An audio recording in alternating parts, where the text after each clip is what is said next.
waaw maa ngi tudd Mor Diakhaté man maa juute kuréel gi nga xam ne moo ëmb bépp organisation boo xam ne yaa ngi yëngu ci kàllaama réew ak lépp loo njàng moo xam ne rek pour jëmale askan wi kanam la. li ñu fas yéene liggéey mooy comme dañoo yore kuréel goo xam ne moom tey ji département boo dem Sénégal kuréel ga am na fa ay bànqaasam ñu ngi teew nañ ci ñeent fukki département yëpp ak juróom-benn teew nañ ci diwaan yëpp kon li ñu fas yéene def mooy organiser ñoo ñëpp kuréel gi nga xam ne ñun tey ji ñi xam ne bokk nañ suñu kuréel mën nañu ñaari téeméer ak juróom fukk mbaa lu ko ëpp ñooñu ñëpp tey ji la ñu fas yéene ànd nag ñoom organisé woon ñoom taxaw ak ñoom ngir suqali mën a kàllaamay réew mais fexe ba également ndaw ñi ak ñëpp mag ñi nga xam ne jànguñu maanaam possible mën a jàng mën a bokk ci tabax askan wi. ci lan ngeen nar a sukkandiku ba suqali loolu yan stratégie ngeen. waaw d'abord ci suñu xam-xam ndax kuréel gi nga xam tey ñoom sam tey ji ñi ko ŋànk ñëpp yàlla da leen a dimbali am nañ xam-xam xarañ xam naka la ñuy mën a fexe ba mën a suqali kàllaamay réew xam nañ également fan lañ mën a jaar ba mën a fexe yoo xam ni ndaw ñeeg ak xale yi jotul jàng dañ fa mën a jàng donc loolu dañ ko fas yéenee jël seggat ko taatan ko mën ko defal ay jumtukaay yoo xam ne ay cëralin yoo xam jàpp nañ ci buñ ci àndee nguur gi jaar si donc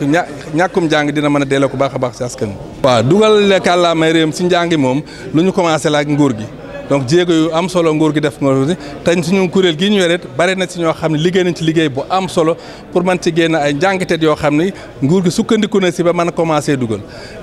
kàllaamay réew mi nag tekku rek dañuy jël benn kàllaama bi bàyyi beneen kàllaama bi diwaan bu ñu dem bërëb ba daa dugal dañ fay def gëstu xool diwaan boobu ban kàllaama lañ fa gën a war a mën a gën moom fa gën a luñ fay waxee su fekkee kàllaama boobu la ñuy jël commencé si taataan xale yi deen si mën a tàggat loolu nag ñu am nañ ci ay gëstu yuñ ci def am nañ ci ay projets yoo xam ne liggéey nañ ci ba moom la ñu fas yéene àndandoo nguur gi pour mën gën a lawal loolu ndax loolu rek la ñu gëm ni njàng si sa kàllaamay réew bokk na la xam ne rek moo gën a mën a suqali njàng xale yi mais dina yokk seen mën-mën dina yokk également seenum njàng na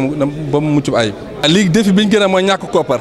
tey lii boobu léegi ëpp na léegi fukki at li nguur gi def si koppar si wàllu njàngu kàlla dafa néew lool ndax dañu ne woon téeméer bu nekk ñeen jël ñeenti fii si def ko ci alphabétisation mais gis nañu nguur Sénégal lépp ëpp na fukki at benn fii si sax mun 1% sax mënuguñ ko weesoogum kon li ñuy xaar tey jii nii si nguur gi mooy comme ñoom dañu jël ni fas yéene ñoo dàq ñàkk njàng fii ak 2029 dañ ko bëgg maanaam fexe kenn dootu ñàkk a jàng Sénégal kon loolu am nañ comme bëgg nañ loolu koppar ya sa war incha allah job dinañ ko mën a mobiliser pour mën ko see def ndax loolu mooy li nga xam ne fa la ñuy xaar stratégie boobu ñu fas yéene ànd ak ñoom pour tëral ko pour que koppar yi war a dem si alphabétisation ñu mën ko see def pour njàng kàllaamay réew doon loo xam ne mucc. Parce que c'est un processus irréversible et aujourd'hui les acteurs clés qui travaillent sur l'introduction c'est les organisations membres de cette filière-là. Nous avons donc des initiatives intéressantes que nous avons développées pour montrer à l'État qu'aujourd'hui, les médiums d'apprentissage devaient être les langues nationales. Donc nous avons un vécu par rapport à ça et c'est un capital d'expérience-là que nous allons mettre à la disposition d'elle. Nous avons déjà commencé à le faire et continuer le plaidoyer pour généraliser donc l'utilisation des langues nationales dans notre système éducatif quand même, comme soubassement donc pour une éducation de qualité. Donc c'est un travail sur lequel nous sommes déjà, à travers nos organisations de membres, nous allons amplifier ce travail-là,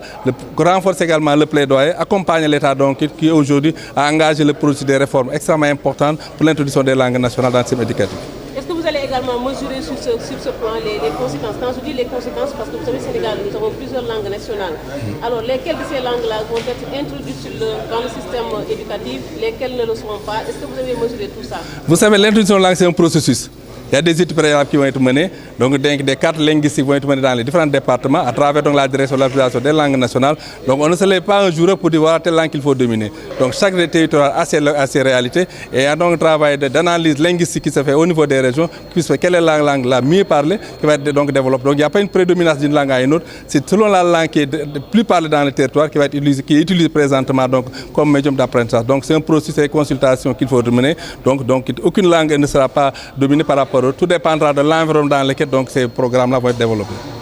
Le taux d'analphabétisme est de 37,1 au Sénégal. Qu'est-ce que l'État doit faire concrètement pour relever ce taux-là? Voilà, donc ça c'est les derniers c'est que l'ANS a sorti donc dernier assessment. Aujourd'hui, le défi principal de l'État c'est le financement. Comme vous le savez, donc l'État a pris des engagements au niveau international pour rehausser un peu le financement de l'alphabétisation jusqu'à 4% du budget d'éducation. Malheureusement, le Sénégal, on est à moins de 1% du financement. Donc le premier défi pour l'État, c'est la mesure des ressources financières. Aujourd'hui, c'est le principal problème sur lequel nous allons nous attaquer, accompagner l'État pour mobiliser des ressources extrêmement importantes, conséquentes, pour booster davantage. Il faut dire qu'également l'État s'est engagé à éradiquer l'analphabétisme d'ici 2029. Je pense que c'est un chantier extrêmement important qui va nécessiter des ressources financières conséquentes en termes d'inscription budgétaire pour pouvoir répondre aux attentes donc, de ces communautés-là.